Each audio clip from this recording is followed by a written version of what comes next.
সামনে সর্বভারতীয় NEET entrance পরীক্ষা আন্ডার গ্র্যাজুয়েটদের জন্য।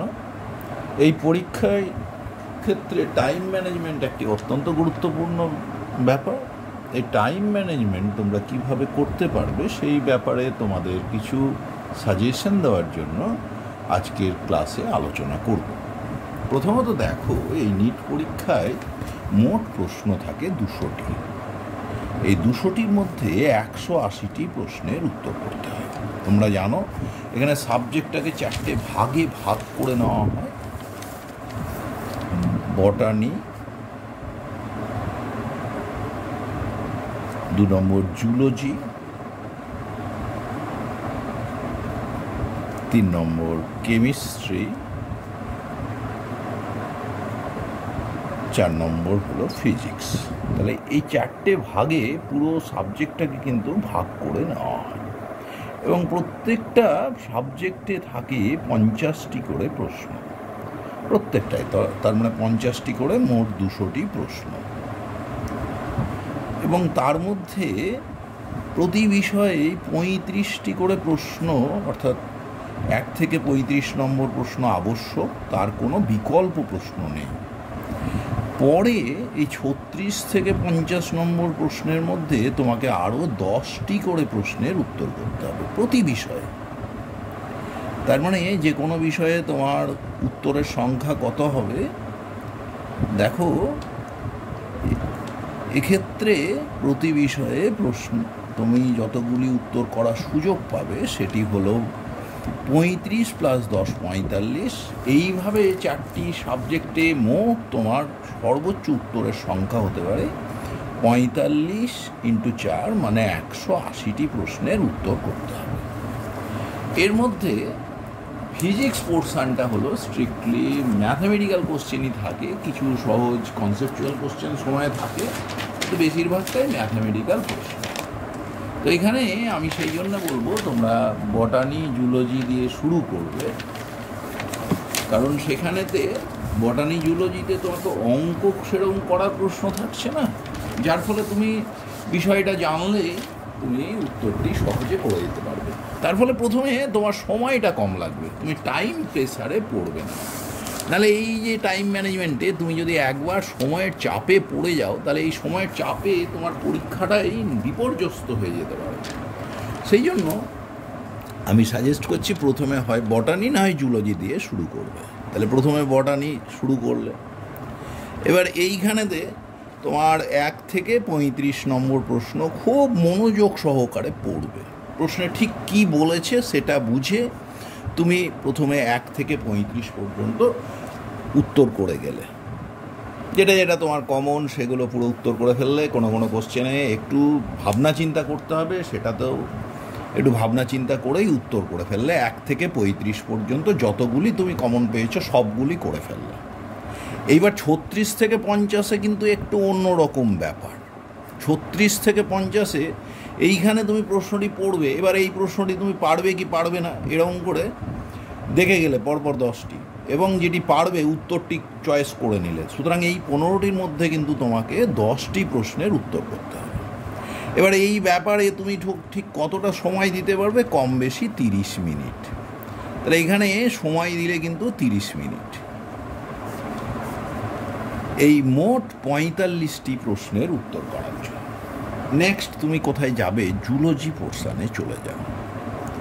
এই জুলজি পোর্শনেও তুমি অনুরূপ পদ্ধতি অনুসরণ করো। 1 থেকে 35 প্রথমে খুব মনোযোগ সহকারে প্রশ্নের মধ্যে ঢুকে যাও। হ্যাঁ সূচক প্রশ্ন আছে না না সূচক, অর্থাৎ কোনটি হবে না বলছে না কোনটি হবে বলছে, এগুলো কিন্তু খুব ভালো করে পড়বে।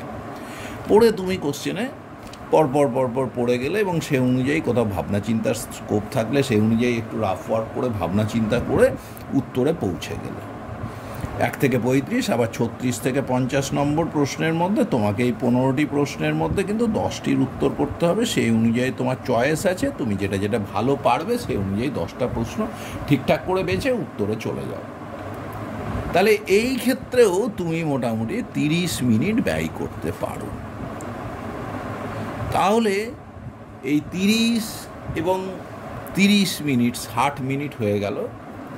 এই 60 মিনিটের পরে তুমি ম্যাক্সিমাম আরও 10টি মিনিট নাও। তুমি যে কটি প্রশ্নের উত্তর এখনও করতে পারোনি, এই জুলজির পিছন থেকে বটানি পর্যন্ত একবার দেখে নাও, যদি কোনোটা পারো তাহলে প্লাস আরও 10 মিনিট দেখে নিলে এইভাবে তোমার 70 মিনিট গেল। এবং এর মধ্যে তুমি কম বেশি দেখা গেল 80টি মতন প্রশ্ন পেরে গেছো, 80-85টি প্রশ্ন পেরে গেছো, প্রশ্নের উত্তর পড়ে ফেলেছো। এবার কি করবে? সঙ্গে সঙ্গে ওএমআর সিটে তুলে নাও এবং খুব দেখে দেখে প্রশ্ন নম্বরের সঙ্গে মিলিয়ে মিলিয়ে ওএমআর সিটে তুলবে। কারণ তুমি জানো একটি প্রশ্নের উত্তর করলে তুমি 4 নম্বর, সঠিক উত্তর করলে 4 নম্বর পাবে, আর ভুল উত্তর করলে -1 হবে। এবং একটি করেই অপশান কারেক্ট থাকবে, 4টি করে অপশানের মধ্যে একটি কারেক্ট অপশান থাকবে, সেটিকে তোমাকে খুঁজে নিতে হবে। এইভাবে 30, 60 আর 10, 70 মিনিট ব্যয় করেছো, ওএমআর সিট আর মিনিট 5 তুলে ফেলবে। তাহলে তোমার কত মিনিট গেল? 75 মিনিট। এই 75 মিনিটের মধ্যে তোমাকে বায়োলজি পোর্শান অর্থাৎ বটানি জুলজি পোর্শান শেষ করে ফেলতে হবে। এইবার তুমি কেমিস্ট্রি ফিজিক্স পোর্শানে আসবে।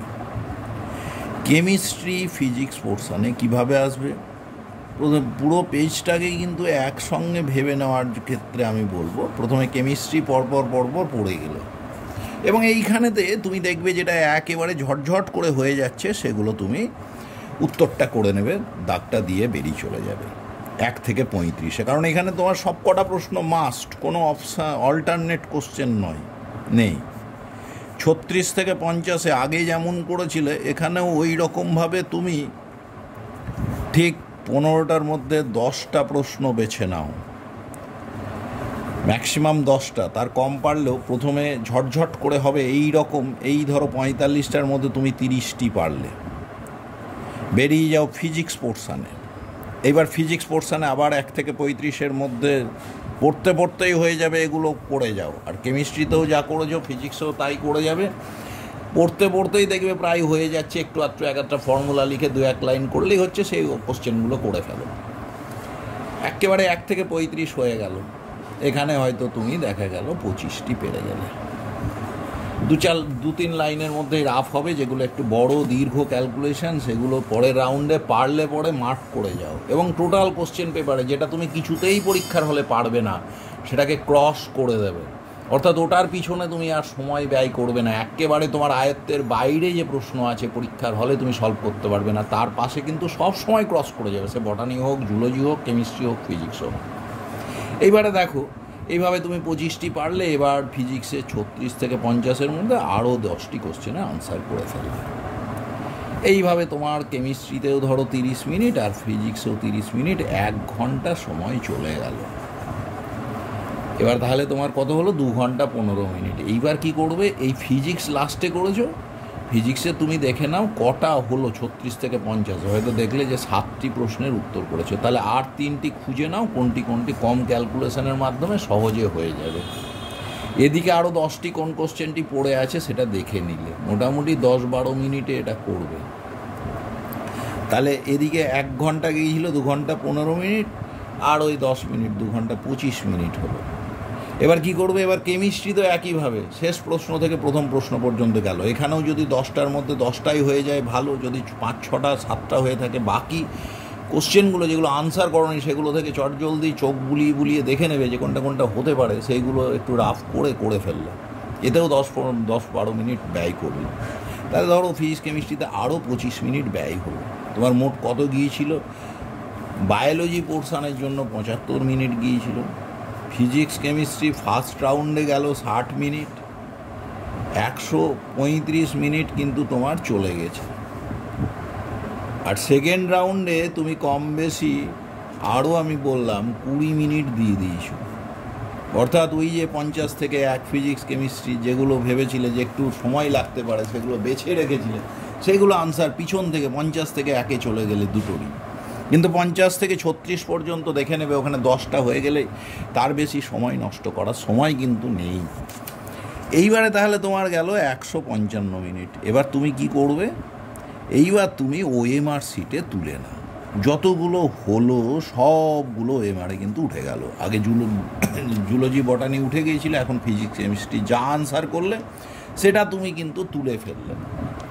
তাহলে আরও 5 মিনিট দিয়ে দিলে, তাহলে হলো কত মিনিট? 160 মিনিট। আরও তোমার হাতে 20 মিনিট আছে। এখন তুমি এইবার প্রশ্নপত্রে যেগুলো ফেলে রেখেছো সেগুলো দেখে যাও। ফিজিক্স কেমিস্ট্রি যদি কিছু হওয়ার থাকে সেটা করলে এখন এই শেষ 20 মিনিট একটি করে প্রশ্নের উত্তর করবে, একটি করে প্রশ্নের উত্তরটাকে ওএমআর শিটে তুলে যাবে। এইভাবে এই 20 মিনিটে ম্যাক্সিমাম তুমি যে যে জায়গা আনসার করতে পারতে সেই জায়গাগুলোর উত্তর তুমি করে ফেলো। তাহলে তুমি দেখলে যে তোমার মোটামুটি একটা কম্পিটিটিভ উত্তর হয়ে গেছে। এটাই কাম্য। যদি তুমি সব আনসার করে ফেলতে পারো, যার উত্তর করার ক্যাপাবিলিটি আছে, তার পক্ষে ব্যাপারটা আরও সহজ হয়ে যাবে। সুতরাং আরও 20 মিনিট থাকলো। এবার যেগুলো আনসার করোনি সেগুলো, সেই কোশ্চেনগুলোর পিছনে যতটা সময় দেওয়া যায় দিয়ে দাও। তুমি আগেই কোনটা কোনটা পারবে না সেগুলোতে তো তুমি ক্রস করে বেরিয়ে গেছো নাকি? তাহলে সেগুলোর পিছনে আর সময় ব্যয় করার খুব একটা কিছু নেই। এইভাবে তুমি দেখবে তোমার হয়তো দেখা গেল মোট 170টার মতো, 180টার মতো, 180-র মধ্যে 170টা, 165টা উত্তর হয়ে গেছে। সব সময় কিন্তু খুব সচেতন থাকবে যাতে নেগেটিভ মার্কিং না হয়। যারা এই পরীক্ষায় বাদ যায় দেখবে বেশিরভাগই কিন্তু নেগেটিভ মার্কিংয়ের জন্য। আর একটা বলবো, অনর্থক বেশি নার্ভাস হবে না, নিজের ওপরে আস্থা রাখবে, মনে করবে আমি সারা বছর পড়াশোনা করেছি সুতরাং আমি পারবো। এই আত্মবিশ্বাসটাই বড় কথা। অনর্থক ছটফট করবে না, কোশ্চেনটি খুব মনোযোগ সহকারে যেটুকুটা সময় দেওয়া দরকার সেইটুকুটাই সময় দেবে। আমি এইখানে কিন্তু একটা পসিবল ওয়ে বললাম, যে তুমি যেভাবে আনসার করতে পারো তার একটা রাস্তা আমি তোমাকে বললাম। তুমি এটা নিতেও পারো, নাও নিতে পারো। তোমার যদি নিজস্ব স্ট্র্যাটেজিতে আস্থা থাকে তুমি সেটা ব্যয় করতেই পারো, সেইটা ব্যবহার করতেই পারো। আর না হলে তুমি এটাও, এই পদ্ধতিও নিতে পারো। এইভাবে তোমার দেখো দরকার ছিল কি? তোমার দরকার ছিল সহজ কোশ্চেনগুলোকে খুঁজে বের করে নেওয়া এবং পুরোটা আনসার করা। যেহেতু ফিজিক্স পোর্শানে প্রচুর ম্যাথমেটিক্যাল জায়গা, তাই ফিজিক্সটাকে একটু সময় বেশি দিতে হবে। ফিজিক্স কেমিস্ট্রি পোর্শান কিন্তু আমি বলেছি একসঙ্গেই পরপর করে নিতে, তারপরে রিভিশনটা, অর্থাৎ ফার্স্ট রাউন্ডের পরে, ফার্স্ট রাউন্ড মানে 1 থেকে 50-এ গেলাম দুটোরই, তারপরে সেকেন্ড রাউন্ডটা ফিজিক্স দিয়ে গিয়ে তারপরে কেমিস্ট্রিতে শেষ। তার মানে আলটিমেটলি ফিজিক্স কেমিস্ট্রি পেজটা একসঙ্গে আমি ব্যবহার করছি। কেন করছি? কারণ অনেক সময় দেখা গেল তুমি কেমিস্ট্রি করলে কিন্তু ফিজিক্সটা প্রথমে পড়লে না, পরে গিয়ে দেখা গেল ফিজিক্সের সহজ 10টি প্রশ্নই তুমি পড়ার সময় পেলে না। কিন্তু তোমাকে সমস্ত প্রশ্নেই পৌঁছাতে হবে। তোমার অপশান একমাত্র আছে 36 থেকে 50 নম্বর প্রশ্নে, সেখানে 10টি পেরে গেলে 11টির জন্য ছটফট করার কোনো কারণ নেই। যখন নম্বর তুলবে, যখন ওএমআর শিটে তুলবে, কোনো কোশ্চেনে কনফিউশন থাকলে সেটা আরেকবার দেখে নিয়ে তুলে ফেলো। নিজের উপর আস্থা রাখো, তোমাদের সবার পরীক্ষা খুব ভালো হোক, এই বিশ্বাস রেখে আমার আজকের আলোচনা শেষ করছি।